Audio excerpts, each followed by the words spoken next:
এখনো পর্যন্ত কিন্তু ইন্ডিয়ান এম্বাসিতে স্লট সিস্টেমে ফাইল জমা নিচ্ছে।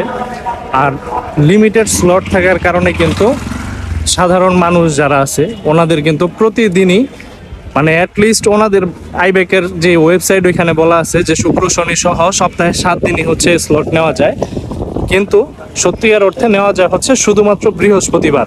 তো সাধারণ পাবলিক যারা আসলে আমার আপনার মতন ভিসা প্রত্যাশী তারা কিন্তু কোনোভাবেই হচ্ছে স্লট ম্যানেজ করতে পারতেছে না। কারণ হচ্ছে প্রতিদিন স্লট কিন্তু লিমিটেড, মানে প্রতিদিনই জমা নিচ্ছে 1000 বা 1200 এরকম লিমিটেড স্লট অনুযায়ী। তো এই লিমিটেশন আসলে যতদিন পর্যন্ত এই লিমিটেশন বন্ধ না হবে ততদিন পর্যন্ত কিন্তু যেই স্লট বাণিজ্য এটা কিন্তু চলমানই থাকবে। আমরাও চাই যেন স্লট বাণিজ্য বন্ধ হোক, স্লট সিস্টেম বন্ধ হোক, আনলিমিটেড ফাইল প্রতিদিন জমা দেওয়া যায়। সেক্ষেত্রে কিন্তু ইন্ডিয়াতে ট্যুর বেশি হবে।